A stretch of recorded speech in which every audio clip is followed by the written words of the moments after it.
Welcome to She Says with your host, Stephanie Regalado. She Says guests share stories from their challenges to successes and, most importantly, the journey of womanhood woven alongside the collaboration of sisterhood. From self, love, friends and family, to hot topics, career, and world views, Stephanie and her guests discuss matters with utmost openness and honesty. So let's hear what she says. Here's Stephanie.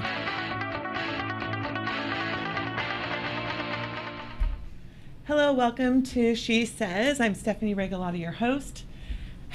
Super happy to have a good dear friend of mine from a long time now, but not as long as it should be. No, probably. It seems like it's forever. I don't remember not knowing you. Right. Well, that's weird. I love that. Victoria Zvoncheck-Ferro. I love the flair of your name. It's very fitting for the flair of you as a human.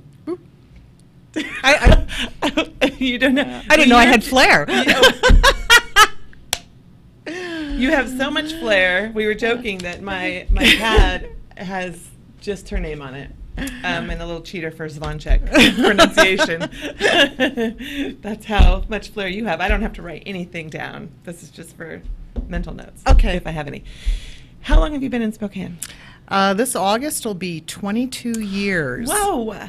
Yep. My welcome to Spokane was, we came here in August of 1996, and a couple weeks later was Ice Storm. Hello. Oh, that was 22 years ago already? Yeah. It was in 1996. Oh, my gosh. That's crazy. Yeah, it was crazy. Welcome to Spokane. We've given you a few flares. Oh, yeah. Speaking of flary storms, it's been a while, though, since we've had... It's honestly, the winters here are pretty easy. It's okay. Easy mentally? They're easier than Ice Storm was. Let's back up. They're easier than Ice Storm was. That's how everyone needs to start their experience. That's right. Then. So then the rest of them are like, we've got this. Yeah. Do you suffer from any of the whole winter blues? I'm probably that one weird person that I love winter. And and there's a lot of weird reasons. Yeah. I love to cocoon. Okay. But in the wintertime, you can wear layers of clothes and nobody knows how fat you are. That's just me. You really are. And I love winter clothes. I'm still wearing all my winter layers. I am too. I'll admit it. I try to buy clothes that I can wear at least 9 months out of the year in Spokane because summer is this big and winter is this big. I know. Well, it's so funny. I'm just in a much better mood. I love life so much more in spring and summer and fall. So I have that. I'm not 100% happy about winter time. Well, okay. I don't like driving in the snow. That's all fine and dandy. But there's just those short gray days that can go on and on. Yeah. I mean, well, okay. So when I first moved here, the first few years I was here, I realized that aside from the fact that it's my birthday month, June was my favorite weather month. Wait, when's your birthday? The 24th. Halfway to Christmas. Next week. Yeah. Is that a Friday? Nah, it's a Sunday, I think. Oh, Sunday. I think. I don't know. Anyway. Anyway, but the temperature was always 65 to 75, and I thought, this is perfect. Yeah. This is okay. I like this. Yeah. And then the minute July 1st hits, God turns on the heater. And you go, whoa. But it's better than, I will say as much, and I'm an East Coast girl, it's better hot summer here than on the East Coast because there's no humidity. Yes. So that humidity on the East Coast. Oh, it's a killer. I lived there for a year, and you're all fine and dandy in the AC, and everything's pressed, and her hair's fine, and you go out, and your hair goes and sweat down your back. It doesn't even matter how fast you run to your car; it hits you. That's right. Well, you've had quite the journey since you've been in Spokane. How long have you owned? Well, when did your relationship with Audrey's Boutique begin? Back in 2006. Okay, and then you became owner? In 2000 and, this is 2018, isn't it? It is. It became effective December 31st, 2012 that I owned it. All right. So is that? About 6 years, 5.5 going on 6 years. Yeah. And it's been It's been awesome. It's been awful. It's been amazing. It's been frustrating. It's been everything. Yes. And then some. And it's been different than originally planned. What ways are different? Well, my husband and I, we knew we were going to buy the business. Okay. And unfortunately, Ken passed away unexpectedly. That's right. And so when that happened, after I got my bearings back together again, and it's like, well, what was I going to do? Mm-hmm. It was a decision I was making on my own as opposed to making with him. I mean, we kind of had it mentally planned out. Yeah. And unfortunately, the best laid plans of mice and men don't happen all the time. And so it was a decision that I made. My daughter was getting married a year after Ken passed away, and I thought, well, where do I go? What do I do? Yeah. And I made the decision with my heart in my hands, going, Forge ahead. let's go ahead and do this. You can do it. Yeah. You need to do this. It was something I needed to do, and it was a scary step. It really was. I had owned a business on the East Coast for many years that I started from scratch. Purchasing a business, especially a business such as a legacy business like Audrey's Boutique is different.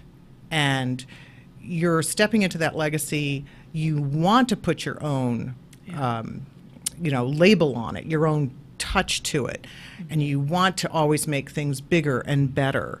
But it's scary. It's a scary thing to do. It's like, okay, this is a road I've never gone down before, even though I've been in the road.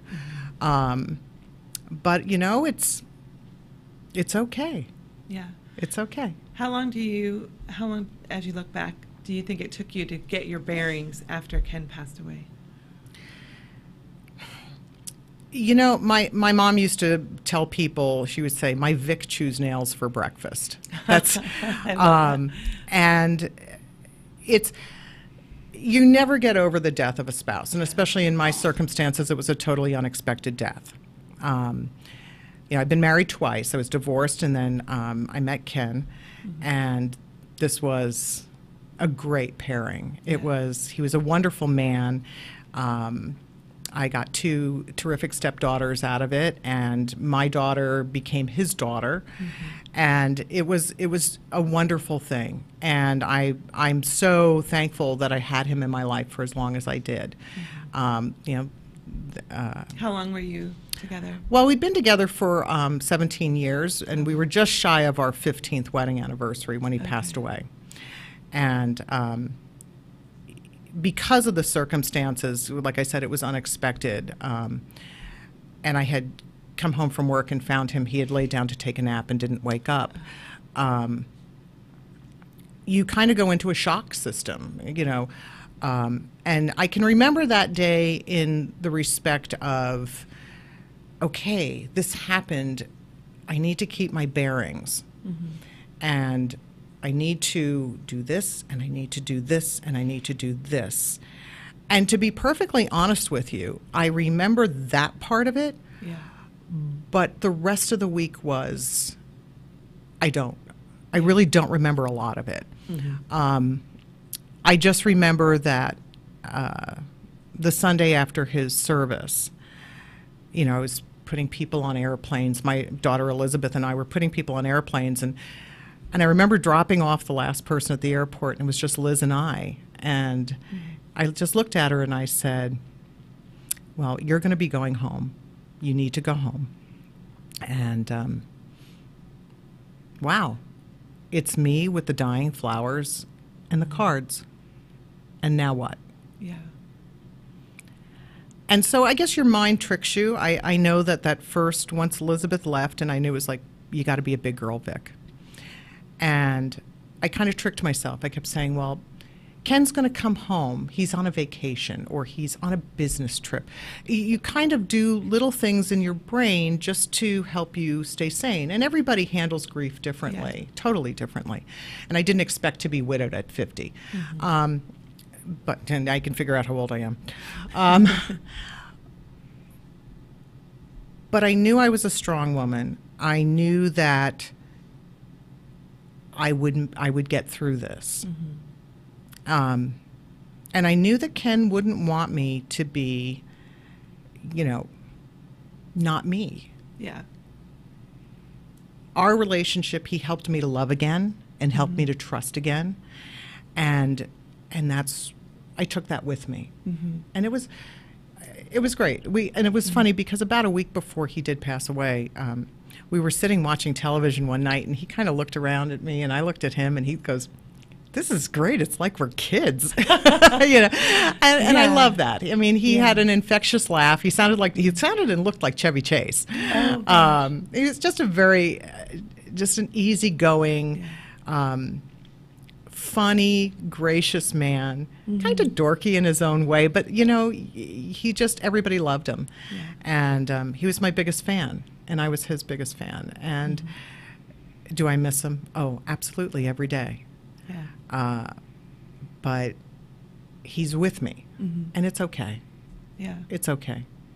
How long do you think it took you before you stopped playing tricks on your mind about when he would come home?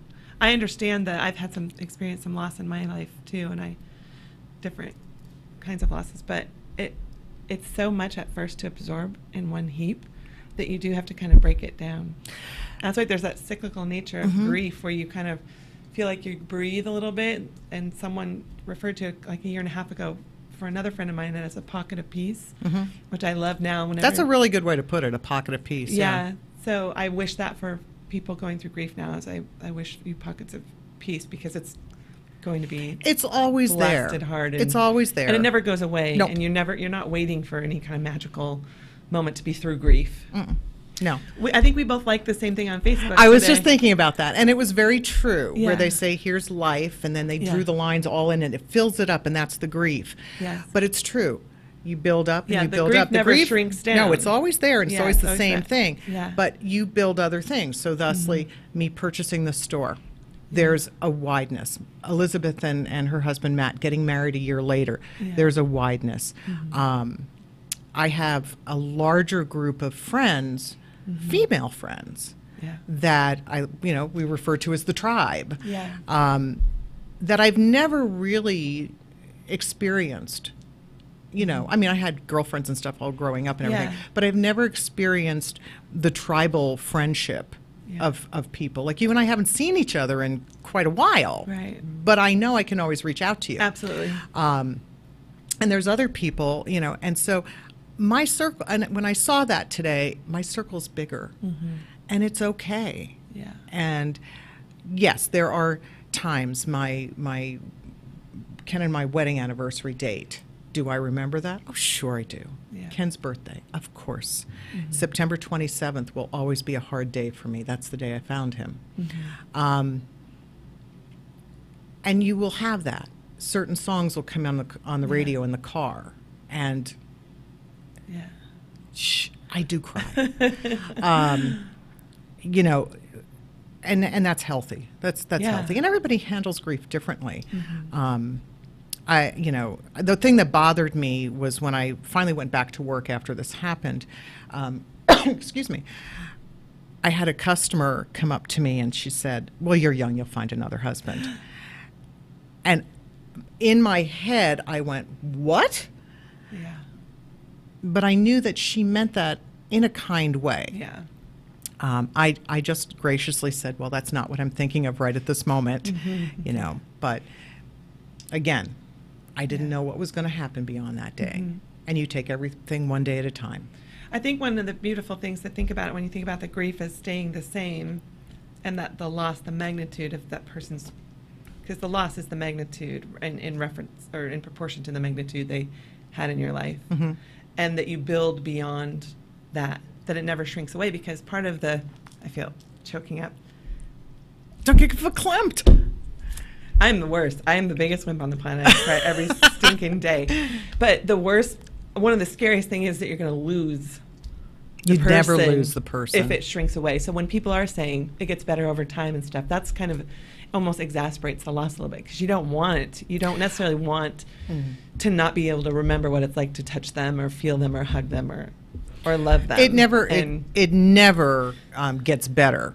but it becomes tolerable. And that's how I've always said with it. With the bigness of growing the community and that love that you feel and moving on in certain areas of your life. So I love that that whole picture of how that looks. We have to take a quick break. Sure. And then we're going to come back and talk about things like maybe boobs. Boobs, okay. We will be right back. Welcome to Tom Sawyer Country Coffee. Tom Sawyer Country Coffee only roasts the finest organic coffee for our signature blends. Enjoy a cup at our coffee shop and local businesses and organizations across the region. I'm Tom Sawyer, and we choose the Pacific Northwest.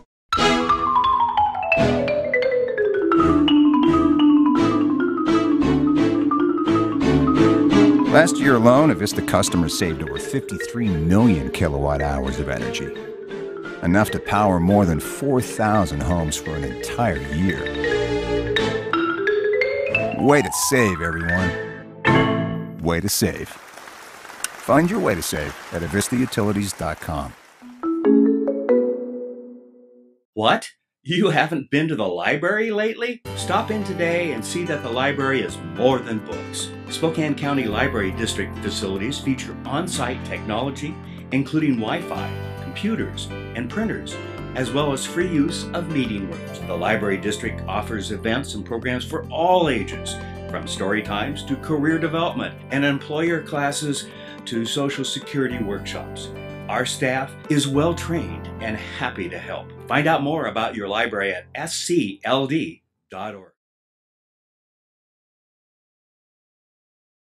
Yeah. Welcome back to She Says. I'm Stephanie Regalado, your host. Victoria, I know it. Darn it, I know it. Don't tell me how to do it. I'm looking at my Zvoncheck. Yeah. Ferro. It's so beautiful. I'm going to practice it. It's amazing. I've known you all these years. I've actually been intimidated as a word person. Funny. Intimidated by your my last name. Your last name. Well, in Hungarian it means little bell. And my married last name of Ferro means iron. So I consider myself the iron little bell. And it's so fitting for you. Really.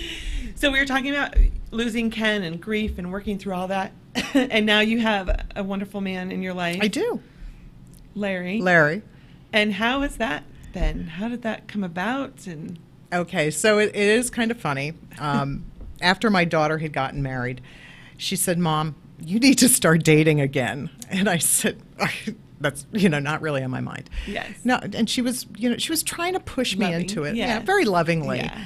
And so I came home from work one night, and I was okay. Pardon the French, but I was madder than a cat shot in the ass about something. And it's funny how the internet knows what's happened in your life, because all of a sudden my email is filled with Match.com things. Yes. You need to do this. Yes. And I was really pissed off that night, and I said, "What the heck?" And I put this a thing up. Yeah. And I said, I didn't expect to be at this point in my life, and if you're looking for a maid, a cook, a nurse, forget it, because it's not me. Yeah. So I posted it. I even paid for the 3 months, I was like, that's commitment right there. It was right there. And went to bed. Next morning I get up, and I just check my email in the morning, and I had 150 emails, and I thought, what the heck? Yes. What is this? Oh my God, I've been hacked. and I go and I'm running the thing over, and it says like a screen name at Match.com, and I thought, oh, that's right. And I was sober when I did this too, so I was like, oh my. And so anyway, I said, let me go to work. I can't do this. And I went to work, and that night I came home and I said, all right, let's see what this is. And I started reading them, and some of them I was like, oh, I don't think so, and others. And honestly, through the course of this, and I was on this like November, December, and just into January, I met some really nice people. Yeah. Some of them I'm still friends with. Mm-hmm. And that's great, Yes. Yeah. And then one day I called it my Nora Ephron, chapter of my life. That she wrote that book, I Hate My Neck. It's Yes. And I mean, I met some really strange people and some really nice people and what have you. But so in January I came home from work one night, and there was a message, and this gentleman wrote, "I didn't want to bother you, but you have the most beautiful smile." Mm. And I was like, gosh, I really needed to hear something like that today. That was fabulous. And I was like, oh, what's up with that? And I looked at the picture and went, oh, kind of nice. And then I looked again and I went, wait, he's from Canada. I went, Nelson, I've heard of that. Where is that? I'm also geographically challenged. So anyway, so I wrote him back and I said, thank you. I really needed to hear that today. And it just started this kind of, Tom Hanks, You've Got Mail thing. And so we finally met in person the end of the month. And, well, that was 6 years ago. Wow. Yeah. And he's in Spokane, correct? No, he lives in Nelson, BC. How did I not even know that? Because he's always here when you see him. Right. Strangely enough. That's kind of strange, yeah. But, oh, no, my gosh. Yeah. Oh, okay. And I was obviously working really well. We're still together. I don't know. At this point, maybe nobody else would want either one of us. Who knows? But no, I in a lot of ways, I think maybe Ken sent him to me because Ken wasn't handy Andy around the house, but Larry is. And I think sometimes he'll like whisper in Larry's ear, fix the doorknob. Oh, I love that. Fix the gate on the fence. But no, Larry's he's very nice gentleman. He's different, absolutely. different than Ken. Like Ken, a big fan of mine, I feel, very supportive. Larry's Canadian, so he's very polite, very quiet, much quieter than I am, so we're good yin and yang opposites. Yeah. But yeah, it's going well. He's opened my eyes to different things and new things, and I've opened his eyes to new things like bras and boutiques and pageants and which that was a big eye opener for him. But yeah, so it's great. It's working out really well, and good. I'm happy and he's happy, and I love that. And all God's children are happy. Oh, aren't they? Speaking of bras, how did you become the Bra Whisperer? Okay, so everybody has a super hero talent, and mine is taking a woman into a fitting room, having her take off her shirt, leave her bra on, and within one or two bras I can fit her in a bra. I don't have to measure her or anything. Yeah. A customer called me that because my superpower was this. I took her in a fitting room. This is before I owned the store, and she said, oh my God, you're the Bra Whisperer. And so it just got to be a joke. Yeah. And so I had another woman who called me Pastor Vic, and I said, why is that? Because you lift me up. And I said, okay, well, I will go with the Bra Whisperer thing. That kind of works. Yes. And it just kind of spread. And so, listen, women hate buying bras. Yes. You know that. I do. I know that. Mm-hmm. I do everything in my power not to have a customer feel uncomfortable with it because, honestly, if you don't have a good foundation on, everything else doesn't look good. Right. If your girls are down here, and you go, well, I'm too fat. There are so many girls down there. There are. I don't know why they want to look at the ground all the time. Even the most well-meaning woman who's probably shopping at expensive places and may have 480 different bras, they still aren't. No. A lot of times everyone needs to go to you at least once. Just give you once. A whirl and it is so businesslike and matter of fact. I try. And even as friends, I don't know if sometimes as friends it's a little like, oh God, we know each other, and now I'm gonna have to whip off my shirt. But yeah, it shouldn't be. It was that fast. It shouldn't really be painful. No. Yes. But you put on a dress. Like I'll get women trying on gowns or clothing and stuff. Like I don't look good, and I say you don't look good because that bra's not doing a damn thing for you. Yeah. Come here. Take off your shirt. You don't have to buy the bra, but at least let me put a good bra on you. And I put the bra on them, and they're like, whoa, I'm a little taller. And then we start putting the clothes on. And they're like, oh, I have a waist. Oh, I'm comfortable. Like they start to move around. Women come in, they go, I just buy my bras at Walmart. Okay, good. Good for you. If it fits you, fine. Yeah. But if it's not fitting you and all it's doing is just keeping them from hitting you in the head, that's a different story. Right. Yeah. I teach women how to put their bras on properly, and I try to make the experience, fun is not a good word, but pleasant. Yes. And I explained to them, I said, if it wasn't for putting on a bra, I'd have no exercise. Bend over, boom. Yeah. But once you've got that foundation, the Empire State Building wasn't built on toothpicks, and we know that. So or a Walmart bra. or a Walmart bra. So why are you buying cheap bras that don't fit properly. Mm-hmm. And you're specially trained as well, which probably helps you for all breasts there, not for those who have had mastectomies. Yes. What I'm is a that? I'm a certified mastectomy fitter. Okay. And so when and Audrey's boutique, which it's in case people don't know, is Spokane's longest running privately owned boutique. It's over 40 years old. There was a woman named Audrey who started it, and she used to do. She worked in the Crescent department store, the old Crescent, in the lingerie department, and they did post-mastectomy products there. And she herself was a breast cancer survivor. Okay. And she said, I can do this better. So she took the woman who was the manager of the department with her, and they started, and they called it Audrey's A Boutique. And so anyway, I'm the fourth owner, and we have always done that. We've been doing it the longest in Spokane. And helping a woman, in my store, there's no pink ribbons except for October. The month of October, because it's Breast Cancer Awareness Month. I'm a firm believer that every woman who has had a mastectomy wakes up every morning and knows it. I don't want her to walk in my store and see these pink ribbons in their face. And you know, good for the pink army, as we call them. Yes. But the majority of the women that I work with are like, yeah, the pink ribbons are nice, but I need to get on with life. Yes. I need to feel whole again. This journey is different. Yeah. And so that's how I work with my clients. I love that. And whether they want breast prostheses or not, you know, we do what we can to help them feel whole. And that's how we do it. Yeah. It's no science, but it's a matter of actually understanding the person, what the person is going through. And whether I'm doing a regular bra fitting or a mastectomy fitting, one of the first questions I ask people are, do you work outside the home? What do you do for a living? And it's not because I'm nosy, though I could be, but it's because I want to know what they're physically doing. Oh, right. So, you know, if a woman's not a mastectomy and I put a very low cut bra on her, and she says, well, I'm working in a factory and I'm bending over. I'm sorry, I don't want them falling out while you're at work. Yeah. Same thing with a mastectomy. I want you in something that's going to be comfortable and work with you in your lifestyle, whatever your lifestyle is, or whatever various phases in your lifestyle you're at. So, you know, we do that as well.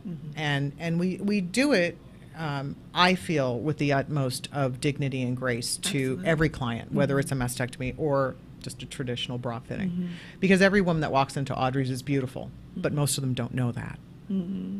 Yeah. Hey, what is the next big thing in your life?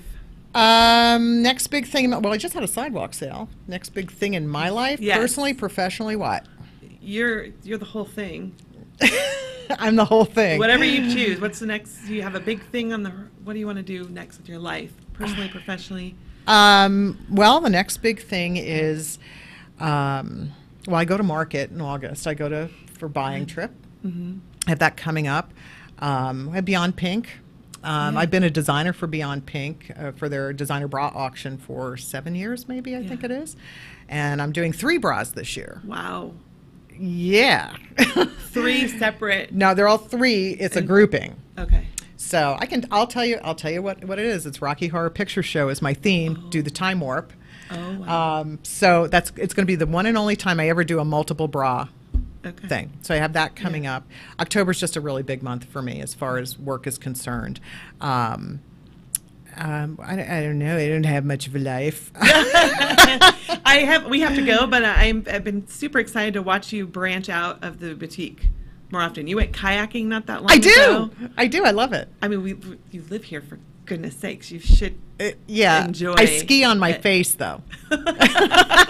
Well, don't do that. Just stick with kayaking. But I'm always happy to see you out and about and enjoying life in all ways and all facets. So thank you for entrusting the women in Spokane with the best of care for part of their most delicate features.